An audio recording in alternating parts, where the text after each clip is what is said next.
Comment regarder les blessures émotionnelles comme des opportunités pour toi et pour les autres?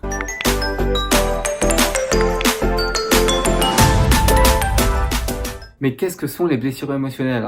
Les blessures émotionnelles, c'est en fait quand... Est-ce que ça vous arrive que des fois vous soyez blessé dans des situations de votre vie où on peut vous dire tu es trop lent, tu es trop comme ça, tu es pas assez comme ça, et du coup on réagit à des choses qui nous blessent. On ne sait pas, mais c'est même peut-être même pas une insulte, c'est juste des propos ou une façon qu'on t'a dit les choses, faits et d'interprétation des faits. Et c'est surtout en fait les blessures émotionnelles, c'est quand on va interpréter les faits.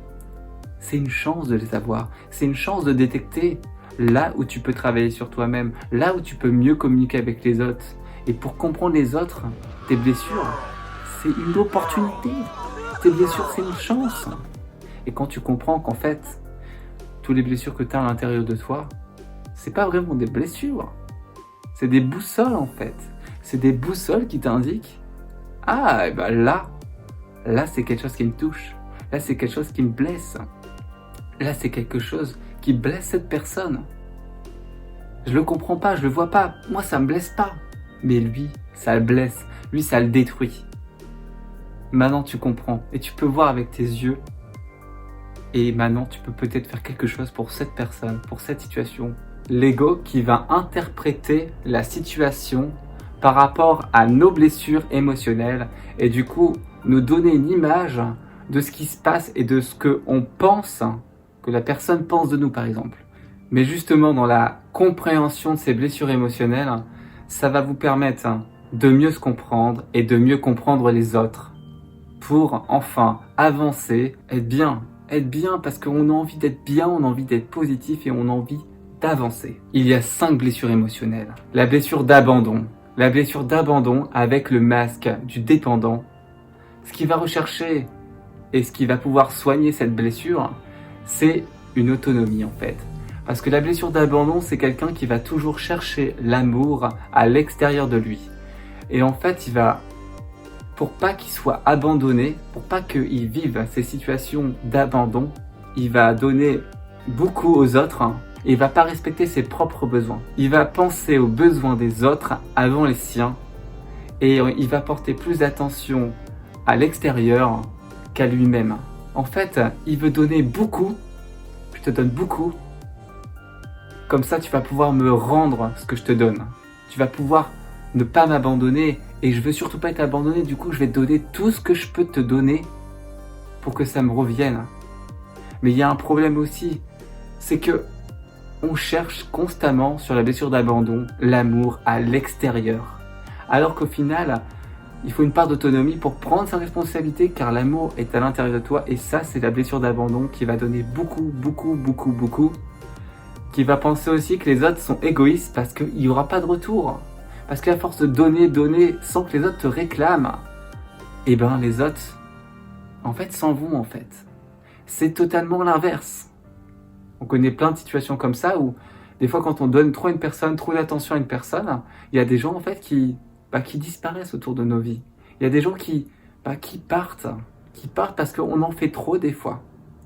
Et je pense que le principal sur cette blessure-là, c'est de respecter ses besoins, cultiver cet amour à l'intérieur de nous.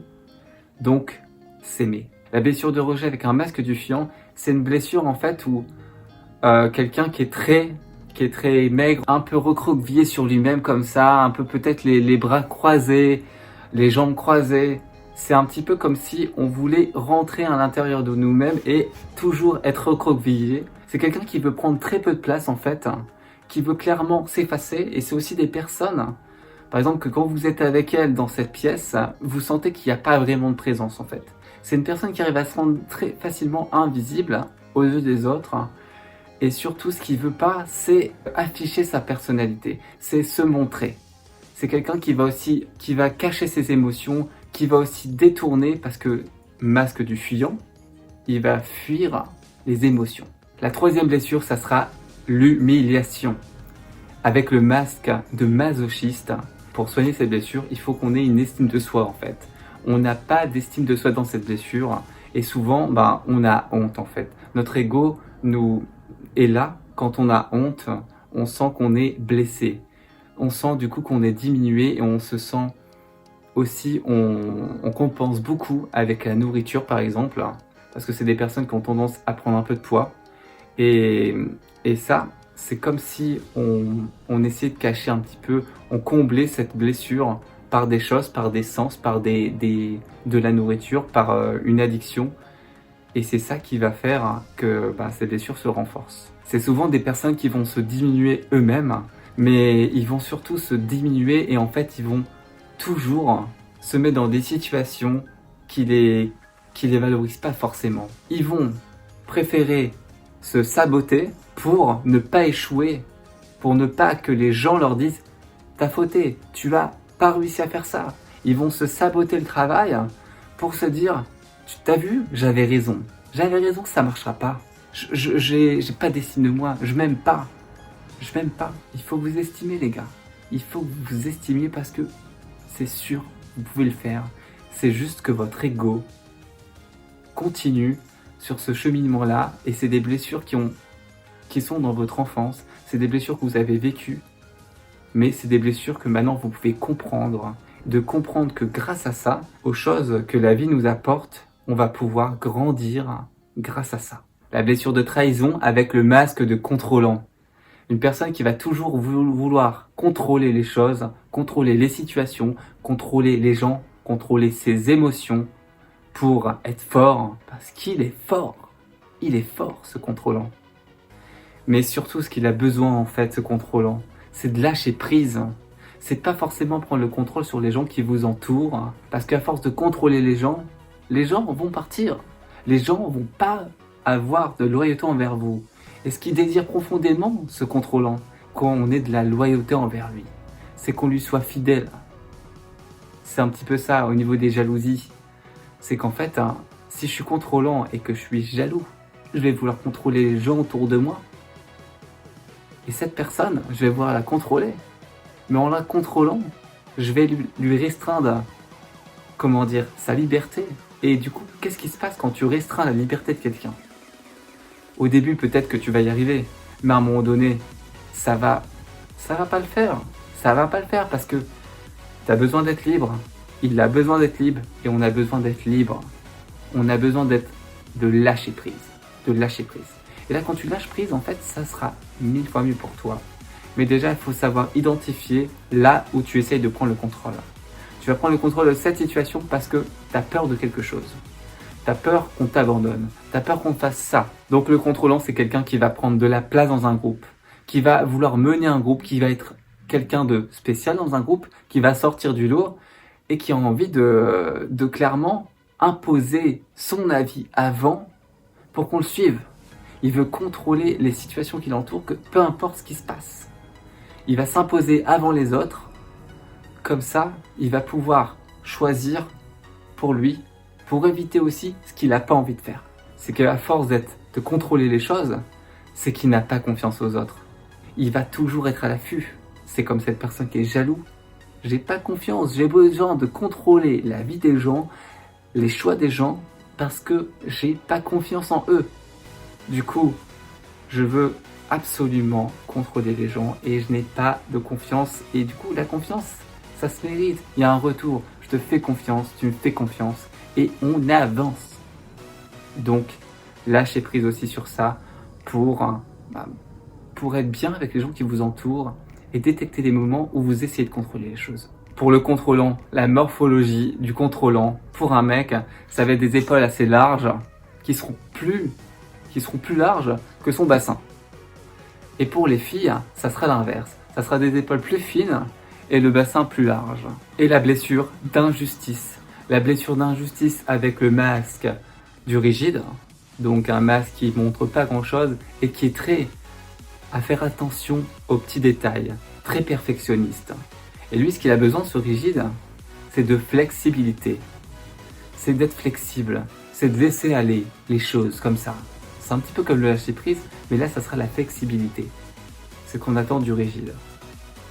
Parce que lui, ce qu'il veut, le rigide, c'est que tout soit carré un maximum et qu'il affiche un un regard assez rigide justement. Il veut contrôler ses émotions. Il veut paraître une personne parfaite aux yeux des autres. Et du coup, pour être parfait aux yeux des autres, il va contrôler ses émotions pour apporter ce que les autres, pour ce que lui pense que les autres ont besoin de voir. De montrer que c'est quelqu'un de parfait, que c'est quelqu'un de fort. Et il va essayer d'être le maximum comme ça pour plaire aux autres. Mais quand vous êtes parfait avec tout le monde, quand vous dégagez un truc, il faut être parfait, il faut que je fasse attention à ça, ça, ça, ça et ça. Les autres vont vous envoyer une image de vous qui vous dit « Si t'es pas parfait, tu vas le regretter. Si t'es pas parfait, attention à toi. » Et c'est pour ça qu'il a besoin de plus de flexibilité. Parce que dans toutes ces blessures émotionnelles, vous allez remarquer un truc, c'est qu'il y a un effet miroir. Cette façon qu'il est très exigeant avec lui-même et du coup il est aussi exigeant avec les autres qui l'entourent. C'est pour ça, flexibilité. Mais quelle est l'opportunité à connaître toutes ces blessures? L'opportunité à connaître toutes ces blessures, c'est que maintenant, il y a un effet miroir. À chaque fois qu'il y a un truc qui se passe en toi, il y a ton ego, il y a l'ego des 5 blessures qui arrivent. Parce que tu peux avoir les 5 blessures. Ce qui est génial, c'est que tu vas pouvoir trouver des solutions pour répondre aux gens. Tu vas pouvoir comprendre les gens, comment ils réagissent. Tu vas pouvoir comprendre toi, comment toi tu réagis par rapport aux gens. Et du coup, on va pouvoir avancer sur ces blessures. Mais déjà, identifier ces parties de vous qui vous dérangent pour vous libérer. Ressentez un petit peu avec votre corps ce qui se passe. Le principal actuellement, c'est pas forcément d'identifier sa blessure, c'est d'identifier les moments où vous faites des interprétations des faits. Parce que quand vous faites des interprétations des faits, pensez que c'est votre ego. C'est votre ego qui commence à interpréter une situation qui fait que vous pensez comme ça, que vous visualisez cette chose qui n'est pas forcément vraie. Par exemple, si on ne me répond pas à un message, c'est un fait. Mais si je pense qu'on ne me répond pas à ce message parce que je ne suis pas assez intéressant, parce que je ne suis pas assez bien, ou peu importe la situation, ça c'est l'interprétation que je me fais de cette chose. Et ça, les blessures émotionnelles, ce qui est intéressant, c'est qu'on va pouvoir vraiment travailler entre le corps et l'esprit. C'est pas anodin. En fait, le corps comprend plus vite que ta tête. Et ta tête surtout te conforte dans des idées, alors que ton corps te dit clairement ce que tu dois faire et ce que tu dois ne pas faire. Ressentir ce que tu veux et surtout ce que tu veux et pas forcément ce que tu ne veux plus. Je veux me sentir bien. Je veux me sentir bien. Maintenant, essaye de détecter ce genre de choses pour avancer, à ouvrir tes blessures, être bien et leur dire merci parce que c'est une chance de les avoir. C'est une chance de détecter là où tu peux travailler sur toi-même, là où tu peux mieux communiquer avec les autres. Maintenant, tu comprends et tu peux voir avec tes yeux et maintenant, tu peux peut-être faire quelque chose pour cette personne, pour cette situation. Alors, sois la personne que tu veux devenir, sois la personne que tu veux être. Et je te souhaite une très bonne journée ou soirée. Bye!